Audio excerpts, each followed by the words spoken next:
Hello and welcome to the Ohio Arts Council's Riffe-Gallery. Today we're going to have a look at A Common Thread. This exhibition was curated by Caren Petersen and Char and it has 16 artists from across the state. All of them have either used the concept or the material from the late artist Sue Kavanaugh, who was represented by Caren for many, many years. So Caren, Char, can you talk a little bit about how this exhibition came together? So Sue died of pancreatic cancer a few years ago. And when she died, she left a huge installation piece. It was bags full of fabric. And Sue's whole concept was to reuse fabric anyway. So she had made this installation piece with parachute material. And I had these trash bags full of this material and thought, what am I going to do with it so it doesn't just fall apart? And I didn't want the memory of Sue to be gone that easily either.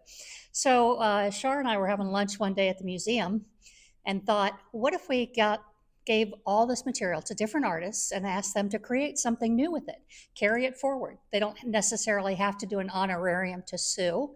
They just have to use the material. If they want to honor Sue, great. But if they just see something different with it, that's great as well. And so it kind of evolved into this. So that's really the common thread. And as artists, using inspiration from other artists is pretty common and really a wonderful way to jumpstart your own work. So that's where this all comes from. Right, great. It was an impetus for a lot of artists, but it was a hindrance for some other artists. They really struggled with how to use somebody else's material to do their own work. And some of them thought it needed to be very literal, and it didn't. But some of them just took it and ran with it. So it was interesting to watch the difference, the different reactions to using that material going forward. Let's talk about the artists. So this is Priscilla Roggenkamp. And Priscilla started as a painter. She's from Alliance, Ohio. And she taught at the university level for years. But she took up fiber weaving a few years ago. And the middle piece of this installation is actually Sue's quilt. And you can see Sue's quilting techniques in this. I think Priscilla went back over and over-dyed it, didn't she? She did. And the gloves kind of represent both working people and that Sue wore these big, heavy industrial leather gloves to sew her own work. So then tied in the fiber art that she did to create these kind of water movements. And Char, you can talk a little bit more about the fiber technique and stuff. Yeah, so in these, this one, of course, is shibori, but it's also natural dyeing with indigo and natural dyes. So that's a really old traditional fiber technique. The weaving itself, if you look at this one, it's really great the way that Priscilla has woven this and created these waves and movement throughout, which again references what Sue was talking about. She has a lot of movement in her work and she dealt with water a lot. So this really captures that feeling in the work. Perfect. Let's come around the corner. So we have this friend over here. This is actually called Friend. And this is by Deborah Griffing. She's from Sunbury, Ohio.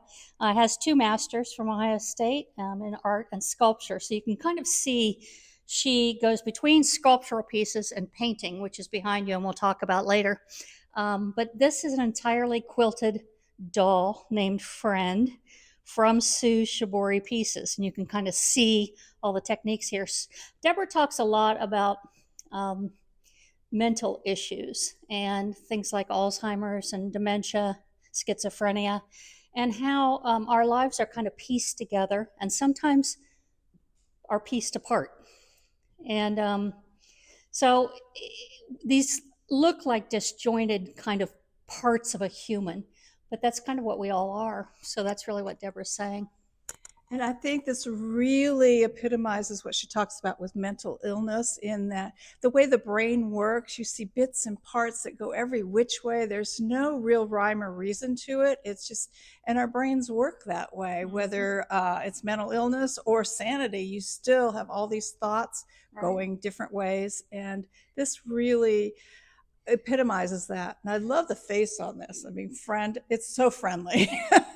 And when we talk about stitching together an idea too, that also is kind of shown here. Actually, just physically shown here. The last piece I'll say about Friend that I really enjoy, when Deborah Griffing was dropping this piece off, she was reluctant. There was this yearning, right?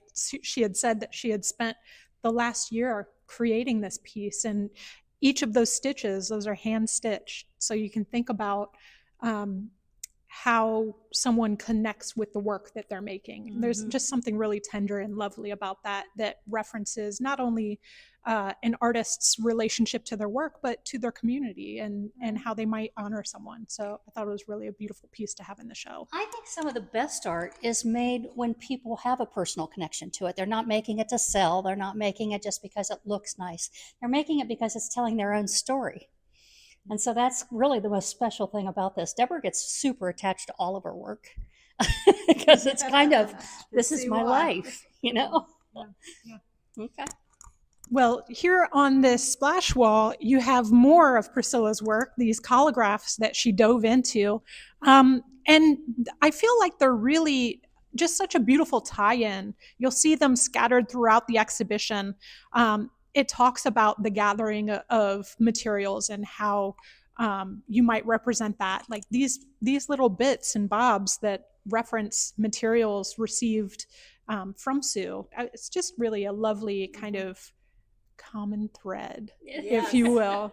So what's interesting about these two is some of them are actually the fabric, and then some of them are the prints of the fabric. Yeah. So make sure you come and look closely. So we'll come around here. Do you want to chat about Joyce? Sure. Who wants to start?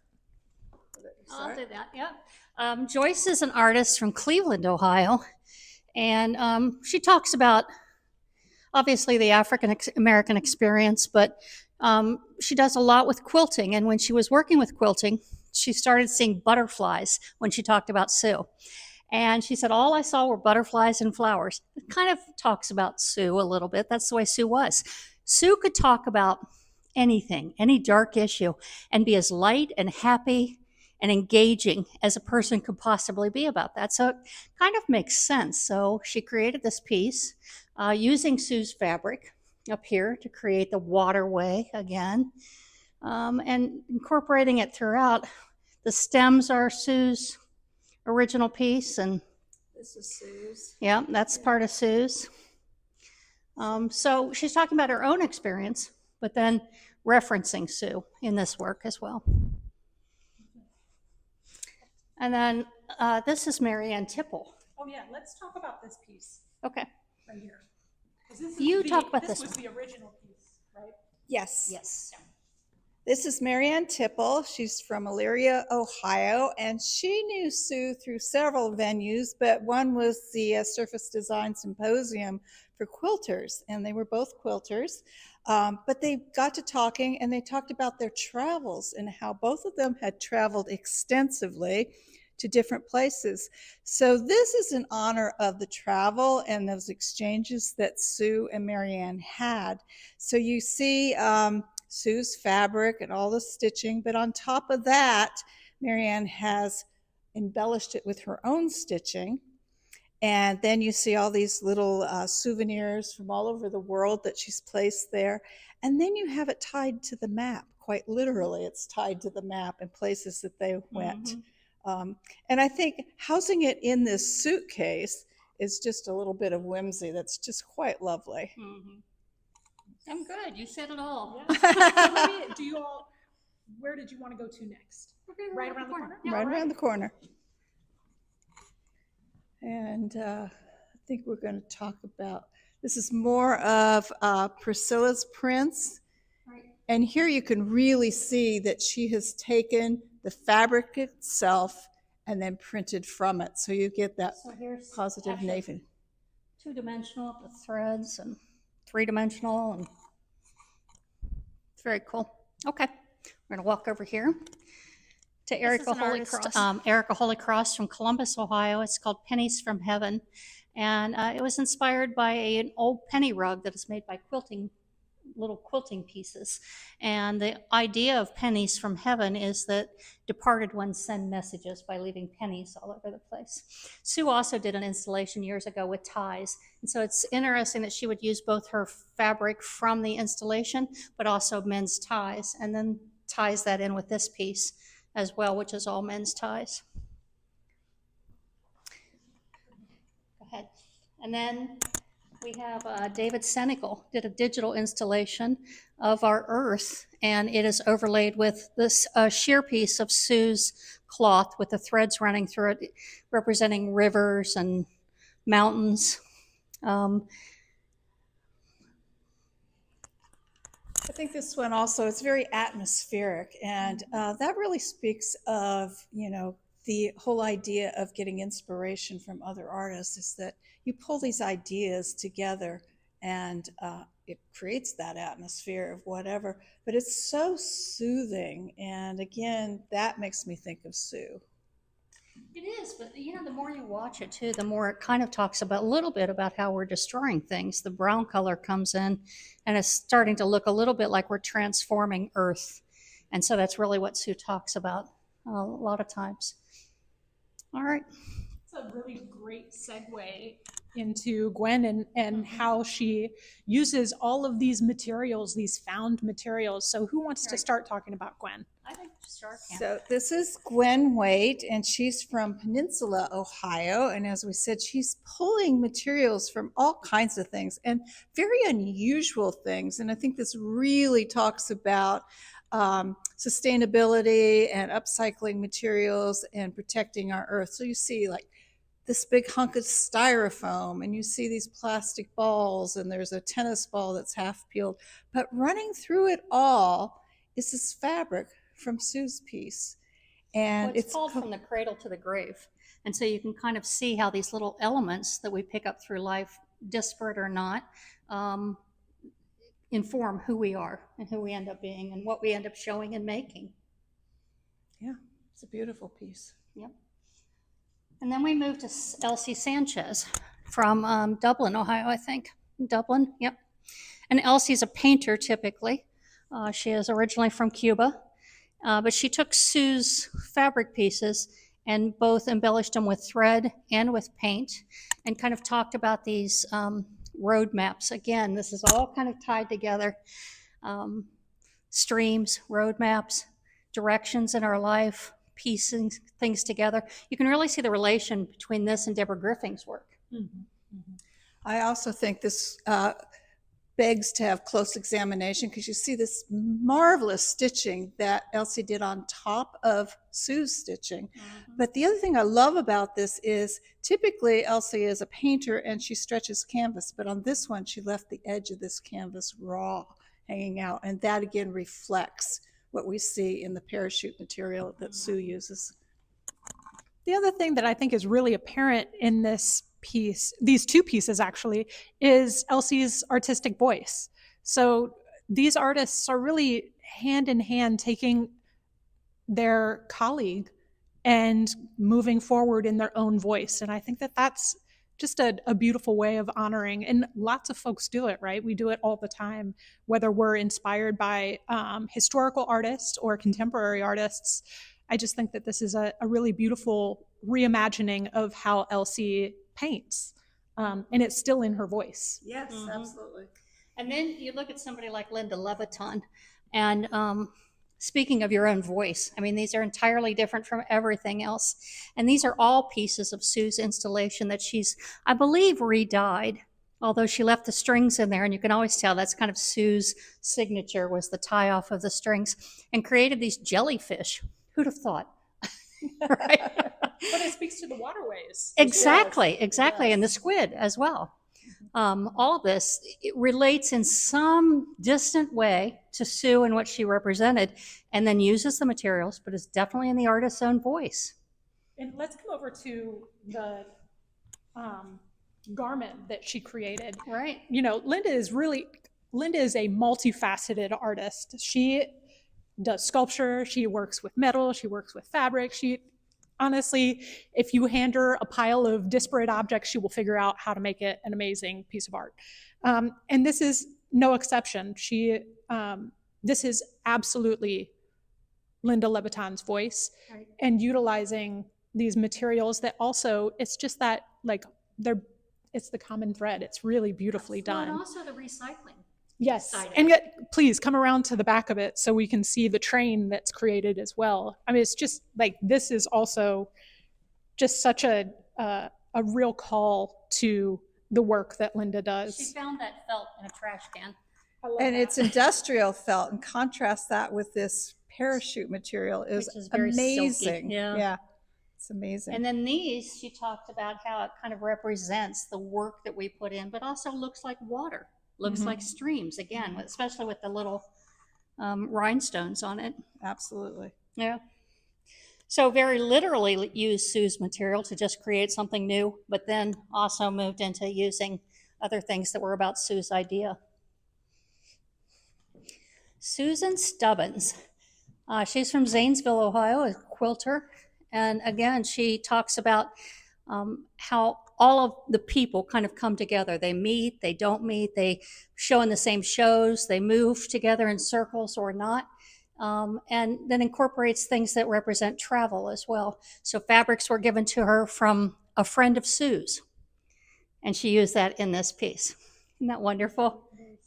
And then you have to look at the fabric here that really is reminiscent of water again. And then this is covered in little tiny shells. Oh. So again, referencing that common thread between travels of artists and how we influence each other.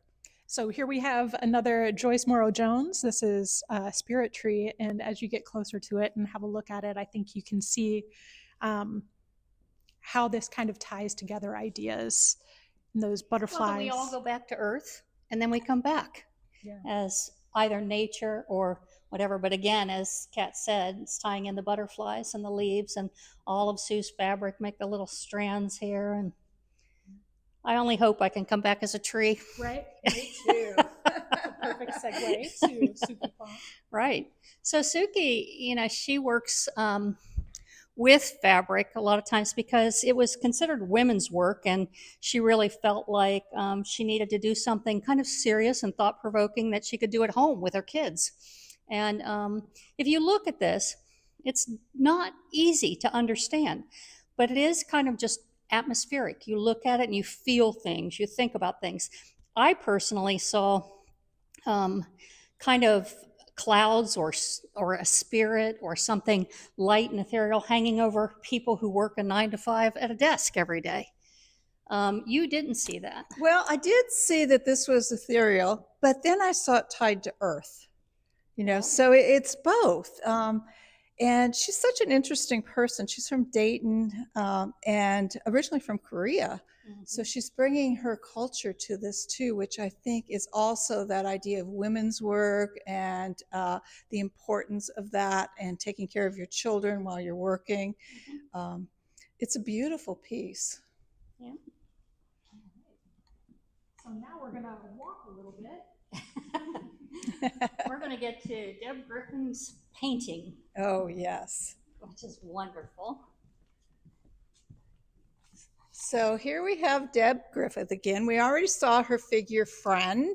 And this really is the same figure we saw in Friend. And it really, again, is all about mental illness, Alzheimer's, the experiences that she has had with her family. And you have to look closely at this. There's so much happening. Every time I look at it, I see more. Right. Yeah. It's kind of like the chaos of living in a city.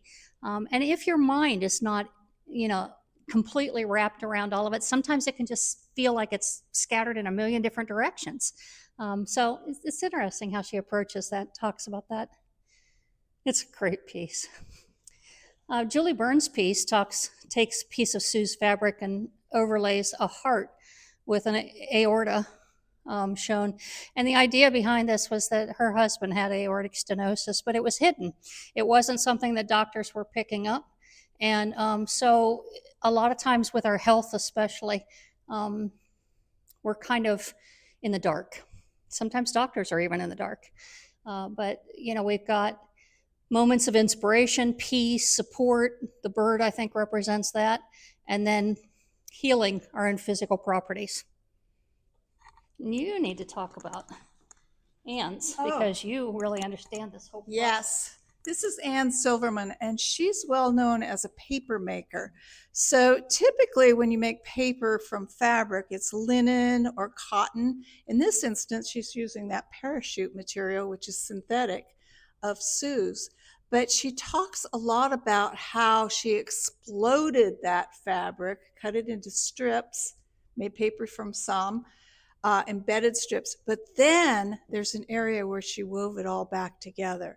So I think this is really interesting, that dichotomy of splitting apart and coming back together. And then through it all, you see the threads again that are from Sue's work. It's a beautiful piece. Yeah. And then this one. Go ahead, you know. Okay, this is Celeste Malvar-Stewart. She's a Columbus artist. She's known as a fashion designer, and she does couture fashions, but it's a little different because it's sustainable fashion. So she really believes in upcycling, using natural materials. So using Sue's parachute material was ideal for her, and combining it with her own, she's picked up on the stitching, but then really enhanced that. And then she uses, this is alpaca she knows these alpacas personally, and she talks to them and names them. And then she upcycles denim. Mm-hmm. So the whole, and she hand dyes it with indigo. But again, it really emphasizes the idea of sustainability, upcycling, reusing, getting inspiration from other artists. Mm-hmm. So. And just how beautiful that can be. Yes. So our last pair of artists. Want me to start? Go ahead. Okay, this is Molly Jo Burke and Nathan Gorgen. They're from Cincinnati, Ohio, and they're a couple. They have young children, and they're very interesting in that they each have their own separate practices, but then they collaborate, they come together. And what they do is they use bits and parts that are left over from each of their individual practices and bring those together to create work such as this. When I look at these, it's glass cast in sand, but what I see are scraps of fabric. And again, the glass really reminds me of the parachute material that we have. And elements from their own lives. Yes, Dolls, absolutely. Toys. Yeah, as I said, they have young children, so you can pick out little toys in this. You can, all different things. And they like to use things that are just everyday objects from their lives. I think this one in particular might have used Sue's fabric, so I bet, because this one looks the most like maybe that was what was incorporated in this one. And then it kind of leads to our final piece, which is, to me, a totem that represents everything this show is about. It talks about environmental issues and environmental pieces, whether they're plastic toys that we have man-made or whether they're shells or sand or rock or whatever. And as Kat pointed out, this pattern in the stone, which is not really stone, but is meant to look like stone, almost looks like Sue's shibori. So this to me was kind of a monument to recycling, to environmentalism, to Sue's work. And do you have anything you want to add to that? Well, the inspiration, again, drawing all of this together in that common thread, it's just really says what we wanted this exhibition to be about. Yeah. And there's a nice little Easter egg when you come around to the back. This glass piece casts these really beautiful soft lights onto the wall that are just nice. It looks like David Senecal's video. Yeah, it's a lot of atmospheric work. So again, thank you so much for joining us for this Curators Tour for A Common Thread with Caren Petersen and Char Norman. Thank you to the governor, the legislature, and the Ohio Arts Council's board for supporting the Ohio Arts Council, this great space, and of course, Ohio artists. And thank you to all of the artists, truly. Have a great day.